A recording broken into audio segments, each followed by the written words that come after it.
ಪ್ರಕೃತಿಯಲ್ಲಿರುವಂತಹ ಗಿಡಮೂಲಿಕೆಗಳು ನಮಗೊಂದು ವರ. ಅದನ್ನು ನಾವು ಮನೆಯಲ್ಲೇ ಬೆಳೆಸ್ಬೇಕು. ಬರೀ ಕೊಂಡುಕೊಂಡು ತಗೋತಾ ಬಂದರೆ ಬೆಳೆಯೋರು ಯಾರು? ಏನು ಈ ಗಿಡಮೂಲಿಕೆ ಆಕಾಶದಿಂದ ಉದುರುತ್ತಾ? ಖಂಡಿತ ಇಲ್ವಲ್ಲ. ಹಾಗಾಗಿ ಮೊದಲನೆಯ ಕರ್ತವ್ಯ, ಪ್ರತಿಯೊಬ್ಬರು ಈ ಗಿಡಮೂಲಿಕೆಗಳನ್ನು ಟೆರೇಸ್ ಮೇಲೋ, ಬಾಲ್ಕನಿಯಲ್ಲೋ ಅಥವಾ ಜಾಗ ಇದ್ರ ಭೂಮಿಯಲ್ಲೋ ನಾವು ಬೆಳೆಸಬೇಕು. ಅದನ್ನು ಕಾಪಾಡ್ಕೋಬೇಕು, ಅದನ್ನು ನಾವು ಸೇವಿಸಬೇಕು. ಆಗ ತುಂಬ ಒಳ್ಳೆಯದಾಗುತ್ತೆ. ಭಾರತ ದೇಶ ಟಾಪ್ ಆಫ್ ದ ವರ್ಲ್ಡ್ಗೆ ಹೋಗೋದ್ರಲ್ಲಿ ಒಂದು ಚೂರು ಸಂಶಯ ಇಲ್ಲ. ಇನ್ನು ಭಾರತ ದೇಶ ಅಂತಂದೆ, ಸಂಶಯನೇ ಇಲ್ಲ ಅಂದೆ ನಂಬರ್ 1 ಆಗೋದ್ರಲ್ಲಿ. ಖಂಡಿತ ಅದಾಗಬೇಕಾದ್ರೆ ಮಕ್ಕಳು, ಆರೋಗ್ಯವಾದ ಮಕ್ಕಳು ಹುಟ್ಟಬೇಕು, ಉಪಯೋಗಕಾರಿಯಾದ ಮಕ್ಕಳು ಹುಟ್ಟಬೇಕು. ಆದರೆ ಇದಕ್ಕೆ ನಾವು ತಂದೆ ತಾಯಿಗಳು ಮೋಸ ಮಾಡ್ತಾ ಇದ್ದೀವಿ. ಮೊದಲನೇದಾಗಿ ನೋಡಿ, ಎಲ್ಲ ಸುಲಭವಾಗಿ ಆಗ್ಬಿಡ್ಬೇಕು. ಒಂದು ಸ್ವಿಚ್ ಹಾಕಿದ್ರೆ ಬಲ್ಬ್ ಹೆಂಗೆ ಬರುತ್ತೋ ಹಾಗೆ ಹ್ಞೂ ಅಂದ ತಕ್ಷಣ ಮಗು ಆಗ್ಬಿಡ್ಬೇಕು. ಎಲ್ಲಿಂದ ಆಗುತ್ತದು? ಮಗು ಗರ್ಭದಿಂದ ಹೊರಗೆ ಬರೋದಕ್ಕೆ ಒಂದು ಮಾರ್ಗವನ್ನು ಆ ಭಗವಂತ ಸೃಷ್ಟಿ ಮಾಡಿದ್ದಾನೆ. ಭಗವಂತನಿಗೆ ಸರ್ವಸ್ವವೂ ಗೊತ್ತಿದೆ. ಅವನು ಆ ರೀತಿ ಮಾಡಬೇಕಾದ್ರೆ ಅದಕ್ಕೊಂದು ಬಲವಾದ ಕಾರಣ ಇದೆ. ಆ ಕಾರಣ ನಾನಿವಾಗ ಹೇಳ್ತೀನಿ. ಅದಕ್ಕೆ ಮುಂಚೆ, ತಂದೆ ತಾಯಿ ಆಗೋದಕ್ಕೆ ಮುಂಚೆ ಗಂಡು ಹೆಣ್ಣು ಮದುವೆ ಆಗ್ತಾರೆ. ಮದುವೆ ಆದ ತಕ್ಷಣ ಅವರು ಮಗುಗೆ ಹೋಗೋದಿಲ್ಲ.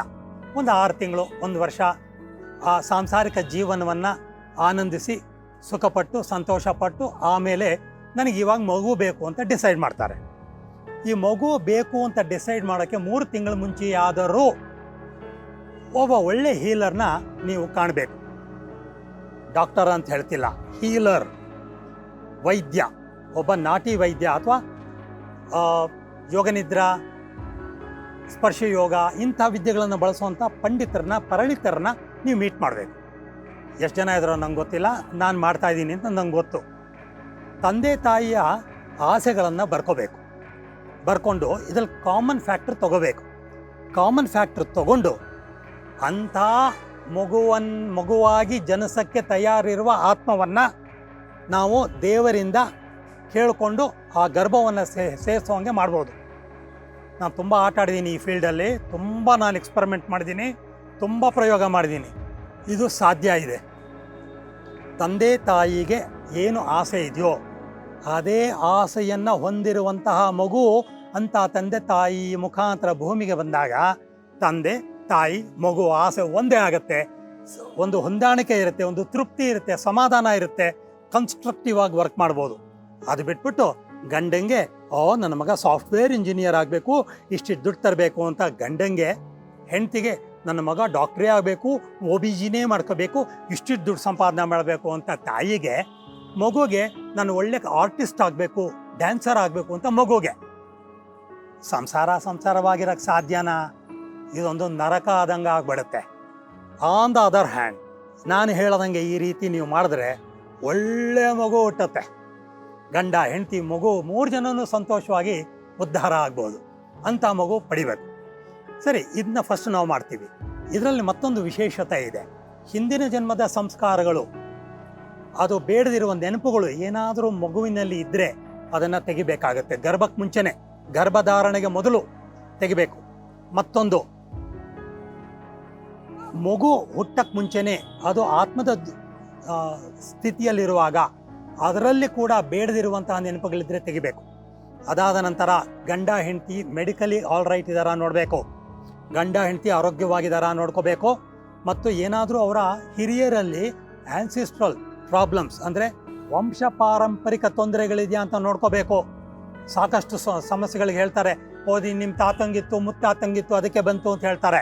ಅಂಥ ಸಮಸ್ಯೆಗಳಿದೆಯಾ ನೋಡ್ಕೋಬೇಕು. ನೋಡಿಕೊಂಡು ಅದನ್ನೆಲ್ಲ ಮಗು ಕನ್ಸೀವ್ ಆಗೋದಕ್ಕೆ ಮುಂಚೆ, ಗರ್ಭಧಾರಣೆಗೆ ಮುಂಚೆ ನಾವು ಶುರು ಮಾಡಬೇಕು. ಇದನ್ನೆಲ್ಲ ಶುರು ಮಾಡಿ ಒಳ್ಳೆಯ ಮಗು ದೈಹಿಕವಾಗಿ ಮಾನಸಿಕವಾಗಿ ಅದಾದು ಗರ್ಭಧಾರಣೆ ಆಗಬೇಕು.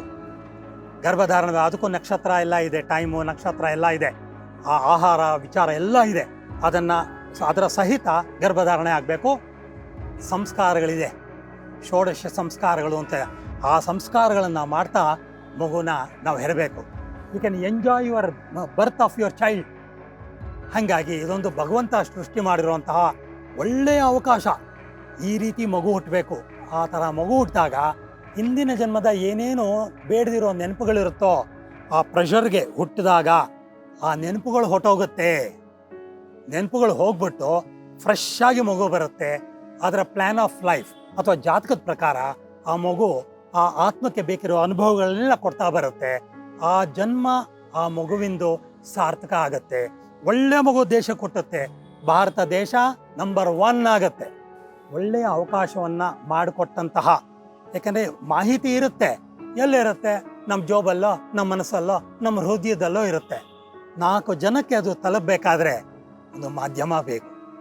ಆ ಮಾಧ್ಯಮ, ಆ ಅವಕಾಶವನ್ನ ಆಯುಷ್ ಟಿವಿಯವರು ನನಗೆ ಒದಗಿಸ್ಕೊಟ್ಟಿದ್ದಕ್ಕೆ ಅವರಿಗೆ ತುಂಬ ಧನ್ಯವಾದಗಳು. ಆ ತಂಡಕ್ಕೂ ಕೂಡ ನನ್ನ ಧನ್ಯವಾದಗಳು. Thank you so much.